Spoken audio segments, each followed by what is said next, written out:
It has been a whirlwind first week of Donald Trump's second presidential term, with a flurry of executive action already shaping his early agenda.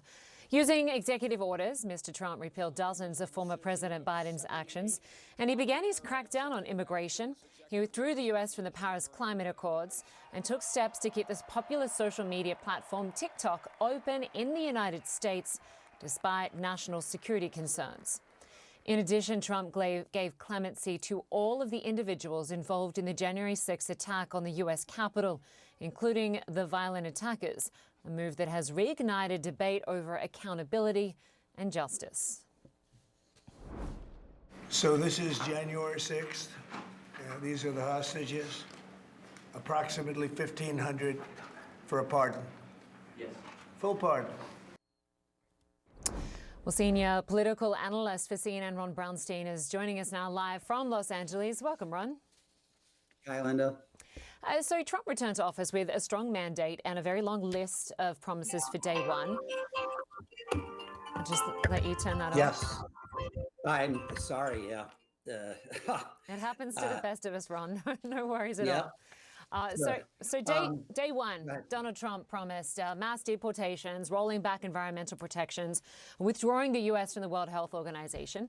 How would you sum up his first week so far? Yeah, I mean, obviously an avalanche of action. I mean, flurry of action doesn't describe it. And one that really underscores my belief that, in modern U.S. politics, the kind of the locus of change is the executive branch, often working either with or against an alliance with the states, and the courts adjudicating how far they can go. I mean, think about how many things Trump has done in this week that are expressly designed to undo things that Biden did in the kind of maybe less intense but similar flurry when he took office. It's very hard to get 60 votes in the Senate for anything other than this one big bill a year where you can pass the reconciliation bill without 60 votes.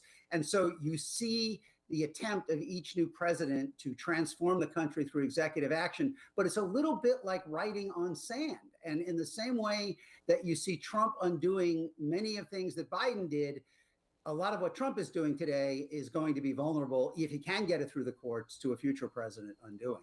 Yeah, exactly. Of course, he also promised to pardon the January 6 rioters. And we are seeing reaction to that. One young man who had reported his father to the FBI after the insurrection says he's terrified. I just want to play some sound. Sure. I'm terrified. I don't know what I'm going to do. I've taken as many precautions as I could recently. I've picked up a gun. I've moved, and I've gotten myself away from what I thought would be a dangerous situation and staying where I thought my dad could find me, or other people.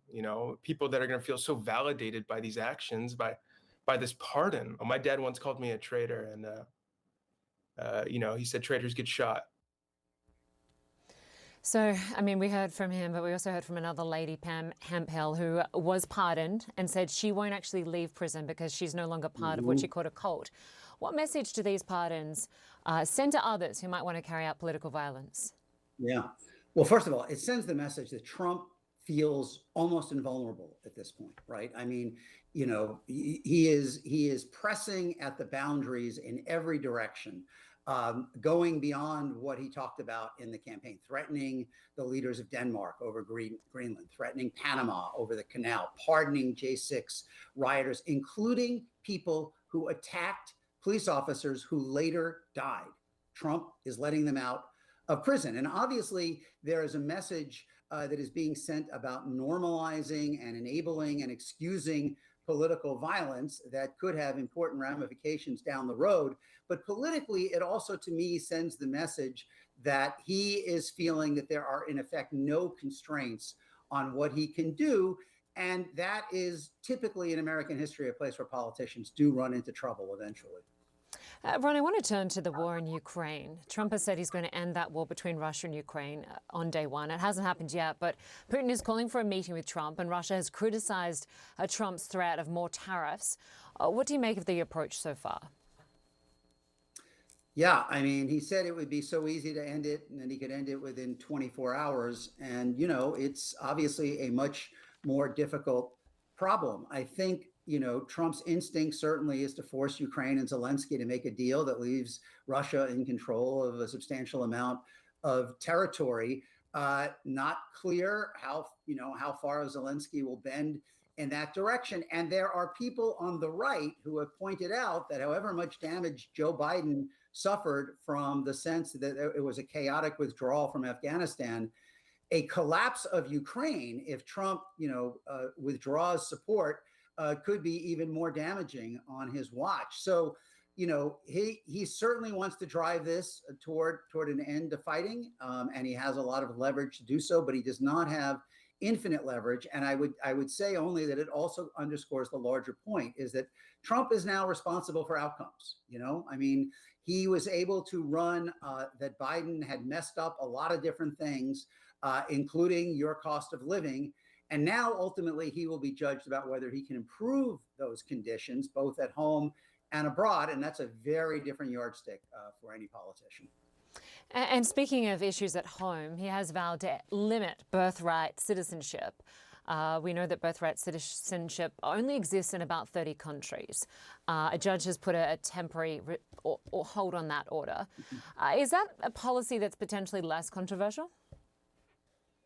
No, I think, I think on immigration, historically in American politics, has been what we call political science called a thermostatic issue where, the public moves in the opposite direction of policy. So after Biden, there is certainly support for tougher measures at the border. Ideas like remain in Mexico, requiring asylum seekers to remain in Mexico, that had a lot of opposition in Trump's first term, going to have less opposition now. You saw the bipartisan vote for this bill to remove people convicted of lesser crimes more quickly from the U.S. But that doesn't mean it's an infinite grant. And in most polls, consistently, the public has opposed ending birthright citizenship. Very conflicted and contradictory views on mass deportation. Obviously, support for deporting more criminals, a lot less support for deporting longtime residents, particularly those with U.S. citizen kids. And I believe there are 5 million 5 million kids in the U.S. who are U.S. citizens and have at least one undocumented parent. The question of, again, Trump is feeling at the zenith of his powers.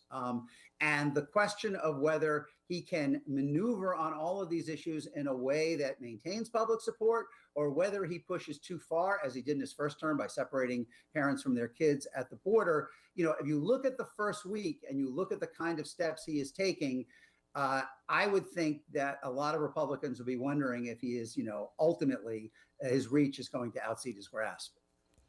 We will see how this plays out and talk again soon. Ron Brownstein, thanks so much as always. Thanks for having me.